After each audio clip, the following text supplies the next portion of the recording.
Hi everybody. Today we are going to talk about Ezra and Nehemiah. We've talked about how the nation of Israel came to be, the original one being Abraham and his son Isaac, and then there was Jacob and his 12 sons, which became the 12 tribes. One of his sons, Joseph, was taken to Egypt when he was sold by his brothers, and it was through Joseph that God was able to save the rest of the family during a time of famine, because they all went to Egypt and they were taken care of there, but they stayed in Egypt too long and they became the slaves of the Pharaoh of Egypt. And so God had to deliver them through Moses, and he took them through the wilderness. He was going to give them the promised land of Canaan to live in for their very own and to be able to worship him freely. But the people were too afraid because of the giants in the land, as you remember, and so they had to wander for 40 years in the wilderness until the next generation was old enough to go and follow God's commands to go into Canaan, and he gave them the ability to take it from the wicked people that lived there. And then they were able to live there in peace for a long time. There was, first king was not so good. There was Saul, and then there was David, who was a good king who loved God, and his son Solomon was a wise king, but his heart was turned to idols by the many women that he married from all different cultures and nations who worshipped idols. And so because of him, idol worship came to the nation of Israel in a big way, and then God divided the nation of Israel between Israel and Judah. The people in Judah still had the temple and worshipped God.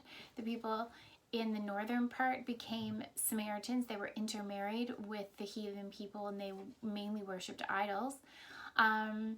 We had a bunch of different kings we talked about, including wicked King Ahab and his wife Jezebel in the northern part of Israel, and the prophet Elijah, who tried to remind the people to worship God. And then more kings and more wickedness and more idol worship. And remember, God had given the Israelites a promise when they went into Canaan that if they worshipped him, the land would be theirs. But as soon as they worshipped idols and turned away from God, then he would bring them into captivity. Another king would come and take over the land and take them captive and take them to another land where they would be just servants. And they would not have the freedom to worship God the way they did in Israel. So then we talked about how that did happen, and we talked about two particular people in the Bible, Daniel, who went to Babylon directly from Judah, and we talked about Esther, who was in farther east in Shushan during the time of the Persian kings. And now we are going to talk about the books Ezra and Nehemiah. Okay, so there were prophets throughout this time. Elijah and Elisha were not the only prophets. There were other prophets that came after them, and each one of them had a message from God for the people in different ways. Some of them would encourage the people to worship God. Some of them would proclaim God's judgments on those who were not doing what God wanted, that were wicked. And the people generally did not listen to these prophets. Now, in Jeremiah, he says, God sent prophets to you, but you wouldn't listen.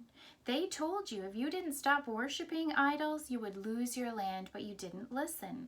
You mocked them and stoned them and hated them and killed them, and you provoked God to anger. And now you will be taken captive to Babylon. So this was a prophet. Jeremiah was a prophet who prophesied before the people were taken to Babylon, to the people. And he prophesied at that time that they would be in captivity for 70 years. That was the length of time that God had said that the Israelites would be in captivity. And then after 70 years, God would bring them back. Okay, well, there was another prophet named Isaiah who prophesied 100 years before Ezra, or this story that we're going to hear about today. 100 years before that, there was a prophet, Isaiah, who prophesied this.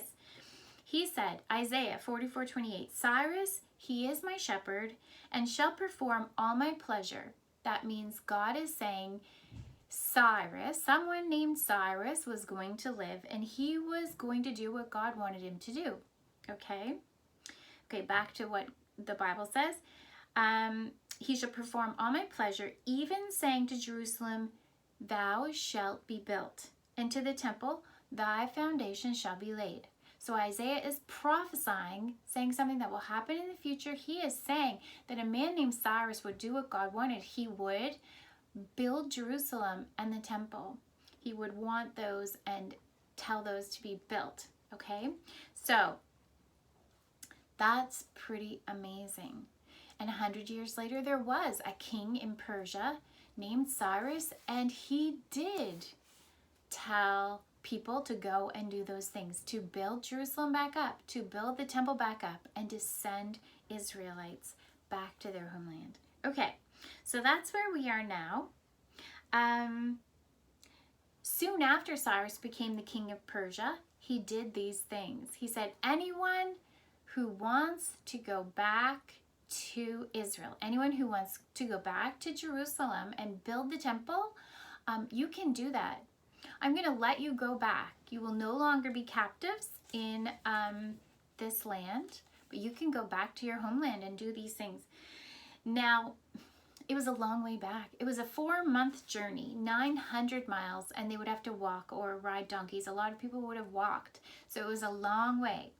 And it would be a big job because, as you remember, the city of Jerusalem had lain desolate, like empty, barren, for 70 years. And it had been broken down. It had been at war when last people lived in it. That was when Nebuchadnezzar, the king of Babylon, came and made war against Jerusalem. And the walls were broken down and the temple was broken down. Everything was just a mess for 70 years. You can imagine grass growing in the streets and no houses to live in.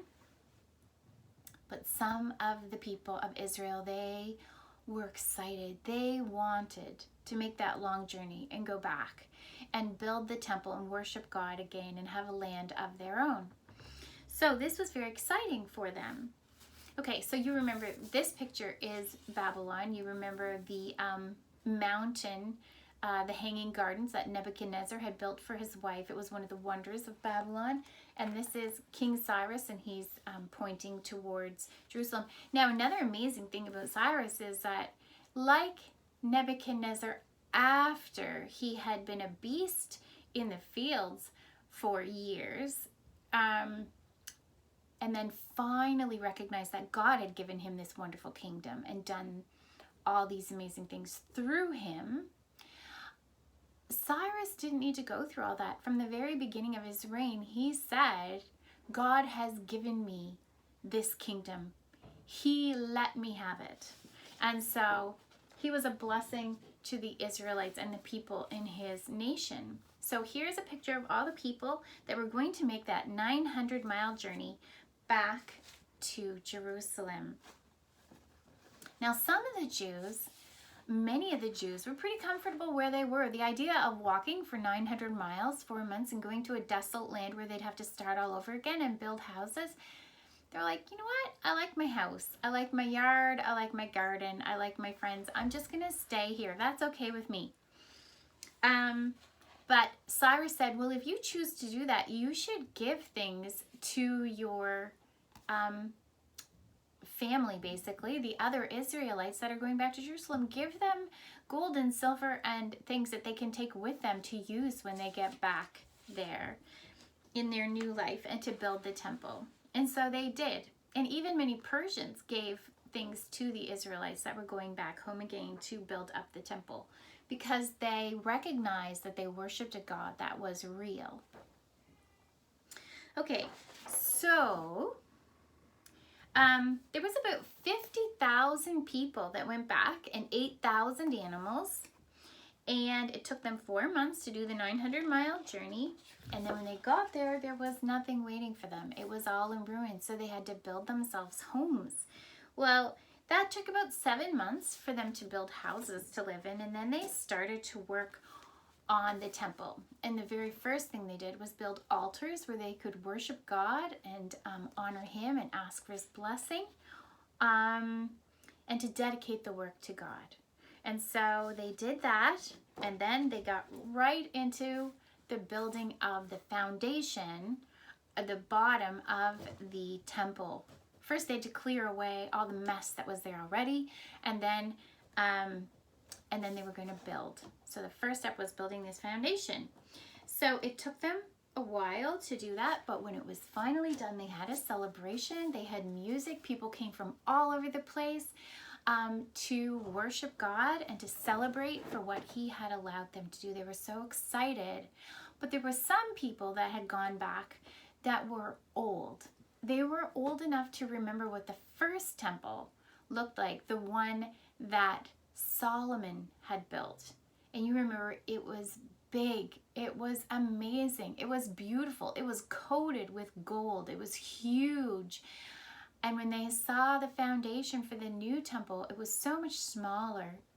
And they knew they would never be able to replicate the old one. And so they were weeping loudly and crying. And the noise of the joy and the celebration and the music and the shouting for joy and then the weeping all intermingled, and you couldn't tell one from the other. And it was so loud it could be heard from far away. Now, there were people who lived in the area who were Samaritans. They were partly Jew, but they were partly heathen. They had intermarried. And they had stayed through the time of the captivity. Some people had been left behind in Israel. And they did not like this idea of the Israelites coming back and rebuilding the temple. So they wanted to hinder the work. There was a few people in particular that were causing trouble. There was a guy named Sanballat. He was a problem. His grandson actually married, his daughter married the grandson of the high priest. So there was a connection there that should never have happened. Because remember, the Israelites were not supposed to marry the heathen. They were only supposed to marry other Jews that worshipped God. So that their faith was not mixed and they didn't worship idols. Their children didn't worship idols. So these people, they tried to stop the work. There was different ways they did this. First, they tried to help. They were like, oh, let me help you while you're starting work on the temple. And the Jews that had come, they realized they didn't want to help them because they loved God. They didn't want to help them because they honored God, like the Persians that had sent them. They knew that there was some other motive that they had. And so they said, no, that's okay, thanks, we'll do it ourselves. And then they tried other ways to hinder the work.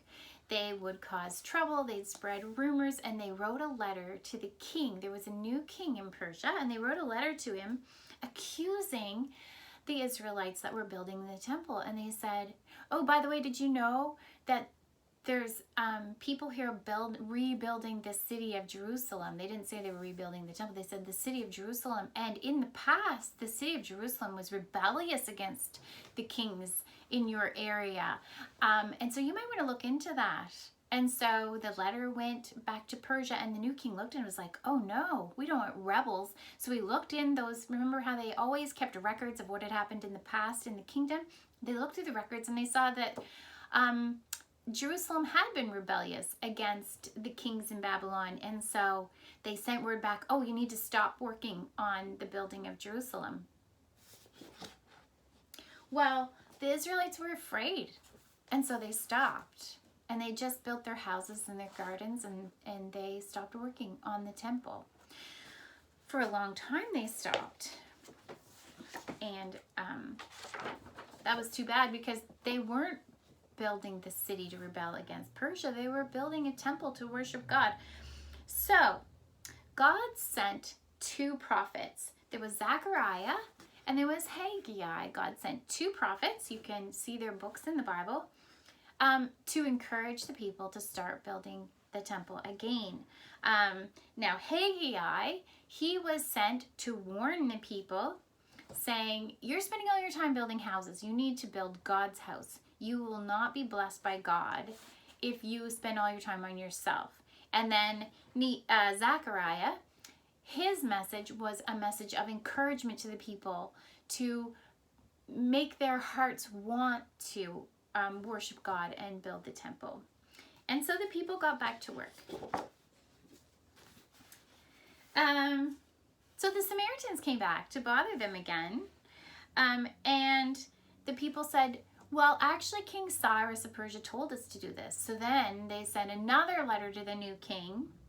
And they said, it was another new king at this point, and they said, oh, this is what's going on. You might want to look into it. And so the king this time diligently looked for something about King Cyrus, and he found a record. He found the record of what King Cyrus had done, and he said, oh, this is a good thing.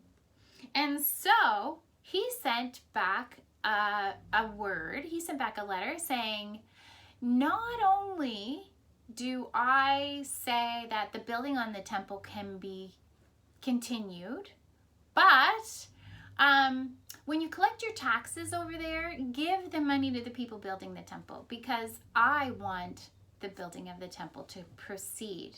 And so that kind of backfired on Sanballat and the others that wanted to hinder the building of the temple. God was not going to let them stop the work that he wanted the Israelites to do. So let's see. 15 years had been wasted while all this was going on. So it was good that they were able to continue. The discouragement and fear had made them stop. So they continued the work, and on March 12th of 515, the temple was finished.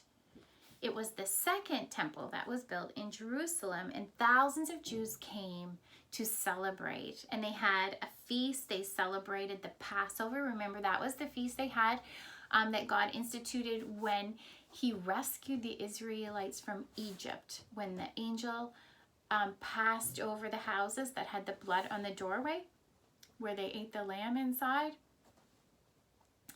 the house and did what God had commanded. And this was a picture of Jesus in the future when he would be the lamb.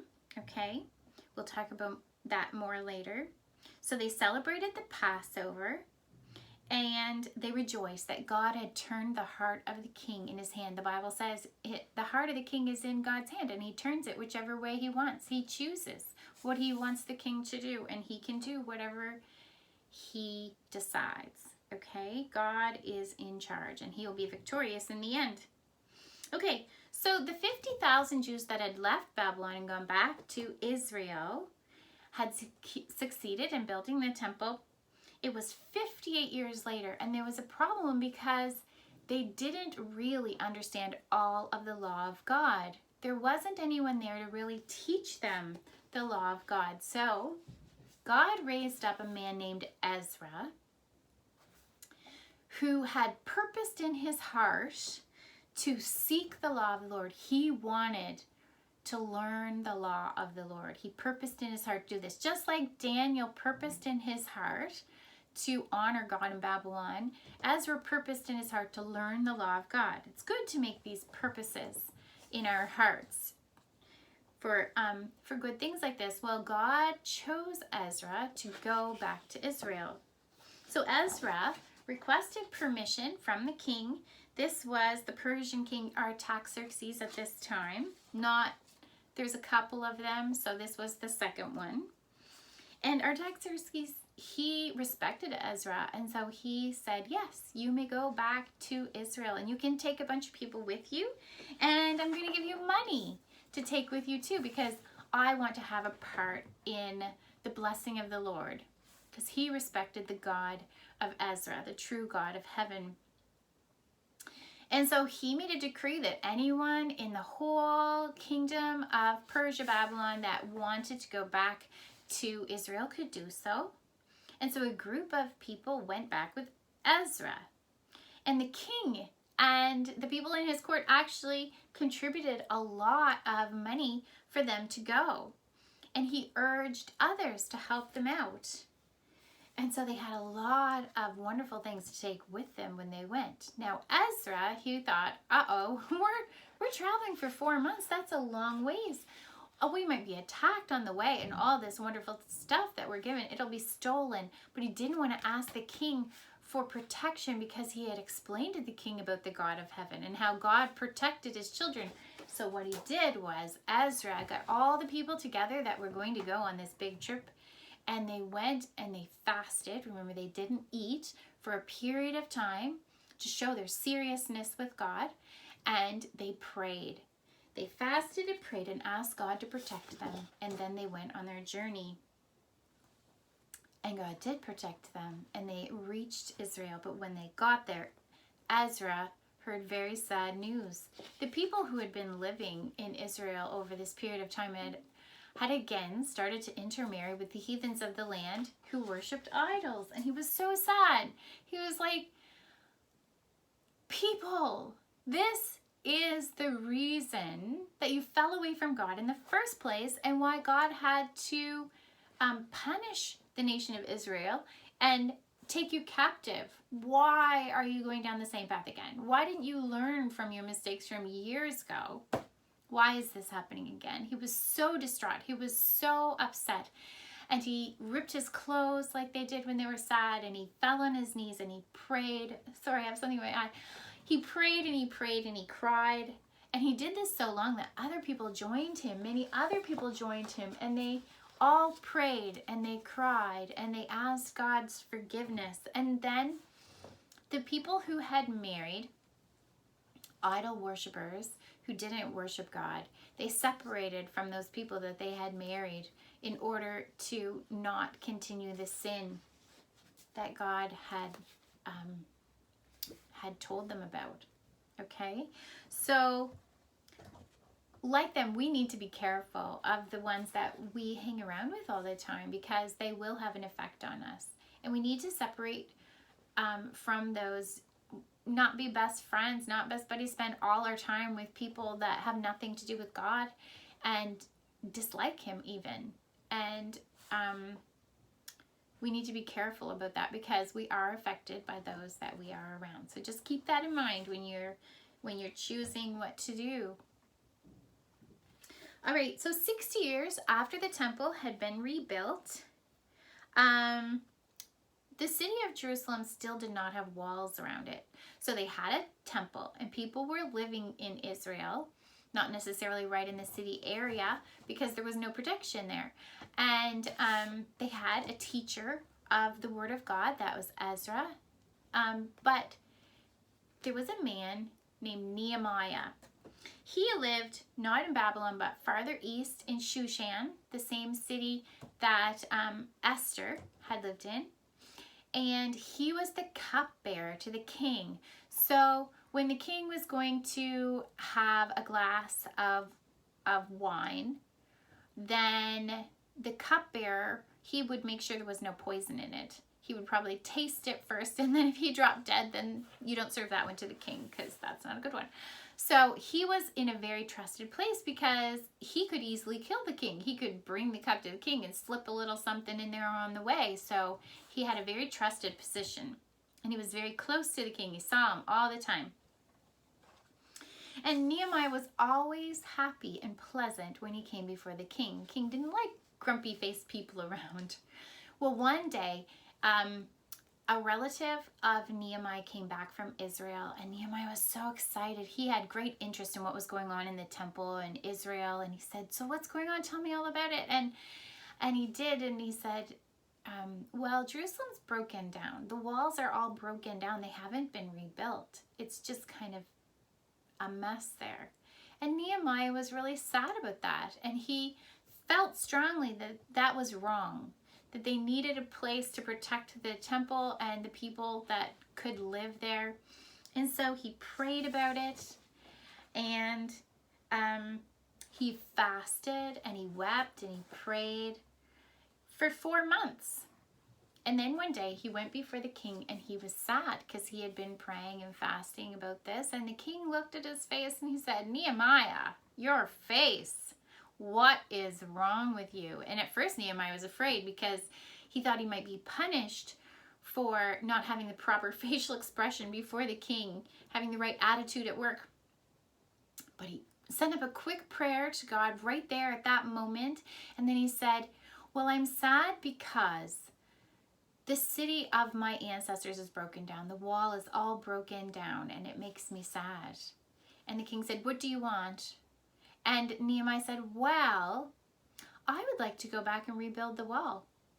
And the king not only gave him permission to go and rebuild the wall, he gave him papers to keep him safe on the way. If anyone said, what are you doing here? He could say, oh, I'm sent from the king. And he gave him papers to let him have wood from a forest in the king's control, to take the wood from the forest to build the walls and gates in Jerusalem. Now the walls would be stone, but the gates and other parts would be wood. And so this was lovely. So Nehemiah, see what this picture is for. Well, Nehemiah, he got some more people and they all went together back to Jerusalem. And he was there for a little while and didn't tell anyone why he was there. They knew he came from Persia. They knew he came from the king, but they didn't really know why he was there. So one night he went out with some other people in the full moonlight and he looked at the walls and they were all broken down. And he was like, oh, it's just like I was told it was. This is terrible. So then he told everyone why he was there. And they were happy that he was there. And they decided they were going to build this wall together.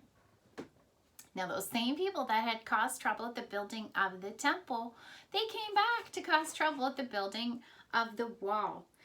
And at first they were just making fun of the people that were building the wall. Oh man, that wall is going to be so piddly that if a fox runs across, it's just going to fall down. They were making fun of them. They're like, what on earth can you do? It's the wall of a city. You're just a few people. What difference can you even make? You are crazy. So first they were making fun of them. But the people that were working, Nehemiah structured them, he organized them, he put them together by families, and entire families, groups of people would be in charge of building one section of the wall. And he kept track of everything. He wrote it all down. You can see it there in the Bible, who built which part of the wall. And they set their hearts to do it, and they worked strongly and well. They were determined to build this wall, and the walls started to go up. They were successful. And these people that were causing trouble saw this and they were like, oh no. And so they were going to attack the people that were building the wall to make them stop. Whenever we put up walls in our lives as Christians, there will be people who will try to stop us. If we try to separate ourselves and live for God, there will always be people who try to stop us, whether they feel guilty themselves or whether they just dislike God's laws. There will be people to stop us, and we need to be like those Israelites and just be determined to build that wall and do what's right regardless of what's going on around us. If someone's mocking us, if someone is trying to threaten us, just go straight ahead and don't pay them mind, but have faith in God, trust in Him, and pray. And do what you know is right, regardless of what other people may do, just like these Israelites.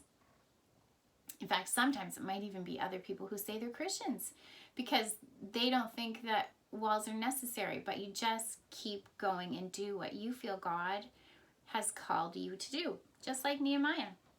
Okay, so God was pleased with the work, and He was not going to let anyone hinder it. So, see what number we're on here. Nehemiah told the people, he divided them. So there would be a guard night and day. The people who were building the walls would have their swords close by. There would be, I believe it was half of the people. Try to find my spot here. I believe it was half of the people would work and half of the people would be on guard. And when the people that were causing trouble saw this, they realized this is for real, and they didn't they were too afraid to attack them because they knew they were ready to fight back. Nehemiah even had trumpeters because the people were far away in different sections of the wall around the city. So if one section was attacked, they could blow a trumpet, and then the people from the other sections could come with their swords and help protect them. So the building of the wall proceeded. You can see it was not a small wall. It would be a huge wall. I mean, in Jericho, people lived inside the walls. You remember that? Rahab living inside the walls, and some of them, they could race chariots around the top of the wall. I'm not sure exactly if how large these were, but you can see from the picture that they would have been very large, and it was a lot of work, but the people kept on working. They kept their swords nearby, and they kept on working, and God kept them safe through the whole thing. Okay, now there was a couple things that happened. Nehemiah found out that some of the people living in Israel were exacting usury from others. Now what this means is, like, if you say you were a farmer and your crop wasn't so good that year, and you still had to pay for all your food and your taxes. Back then, those would be the two big things that they had to pay for, food and taxes. And maybe they just didn't make enough money that year, and so they would borrow money from other Israelites. Well, those people they borrowed from would exact usury. They would attach interest onto that, so that when it was time for you to pay it back, you were supposed to pay back what you borrowed and then some. Okay, so there was interest on top of it, and the interest was very high, and people had been losing their houses. Their bills would go higher, the interest would go higher, they couldn't pay it back, they never got enough money to pay it back, and so then the people that had lent them the money in the first place would come and take away their house. They would take away their fields, and the person that was in debt would have absolutely nothing. And so it was a hard life. And they went to Nehemiah and they described what was happening, and Nehemiah was so upset. He said, what? He got them all together. He said, what are you doing? You were captives in another land by enemies for 70 years, and now you're bringing your own countrymen, you're making them captives to you? You should know better. What are you doing? And so the ones who had taken away the houses and the lands gave them back, and they didn't exact huge interest rates anymore. So that was all good. Nehemiah, this is supposed to be Nehemiah. Nehemiah was a good governor. He took good care of the people. He was not selfish. He was not in any way underhanded. He had the good of the people and the glory and honor of God as his desire. That's what he wanted. He wanted to do good for the people and honor God. And so he was a very good governor. Okay, so that guy Sanballat and his buddy Tobiah, they were the ones who had caused most of the trouble through all of this with the building of the temple and then the building of the wall. They were all constantly causing trouble, and they had an in with the high priest. Like I said, it was, okay, let me get this right. The grandson of the high priest was married to the daughter of Sanballat, and the high priest was buddies with the guy Tobiah. Well, this was not good. And Nehemiah, he tried to straighten things out. The high priest had even let Tobiah live in the temple in a room that was supposed to be set aside to put the gifts when people brought their offerings to the temple to be distributed to the Levites and the priests, because that was how they got their food and stuff. People would bring offerings. Well, Tobiah was living in that room, so Nehemiah kicked him out and cleansed things up. After the wall was built, the people came and they asked Ezra to read the word of God. And so from the morning until noon, they listened to the word of God. And it was supposed to be a feast day, but they were crying because they realized that they hadn't understood it. They hadn't heard it, and they had not been living the way God wanted them to. And so they were crying. But Ezra and Nehemiah and the others, they said, no, no, no, this is a day of feasting. Don't cry today. Go home, feast, give food to those that don't have any. Rejoice today. This is a day of feasting. They the feast with the, what do you call it? Tabernacles, the Feast of the Tabernacles. They made themselves, each family would make themselves like a little homemade booth made out of like branches and things, and they lived there for 7 days. They camped out like that for 7 days. I'm sure the kids thought that was amazing. Not so sure about the mothers, but cooking outside like that. But anyways, they did this for 7 days, and this was to remind them of their forefathers, the people in their past who had come out of Egypt, and they lived in the desert without real houses for all those years. Every day for the feast, they listened to Ezra read the word of God, and the people, the Nehemiah and the Levites explaining it to them. They had a celebration for the dedication of the wall of Jerusalem because it was finally done. They realized how sinful they had been, and Nehemiah taught them to not marry the people in the land that were idol worshippers, to not give their sons and daughters in marriage to people who were idol worshippers. Nehemiah taught them to bring their tithes and offerings to the temple for the good of God and for the good of the Levites and the singers and the people who dedicated their whole lives to serving God in the temple. And we also, don't forget, need to bring our tithes to God when we get money. The Bible recommends 10%, but we're certainly able to give more than that to God, to the church and other workers that He has around the world to proclaim His name and who live off of the offerings of others, just like the Levites and the priests and the singers in the temple back then. And these were the promises that the Israelites made under Nehemiah, the promises they made to honor God. So the first one, to not marry the heathens, the idol worshippers, to not give their sons and daughters in marriage to them. Also, to keep the Sabbath. They had been buying and selling things on the Sabbath day, but one of the commandments was to keep the Sabbath day holy, where they were supposed to focus on God and worship Him in the temple.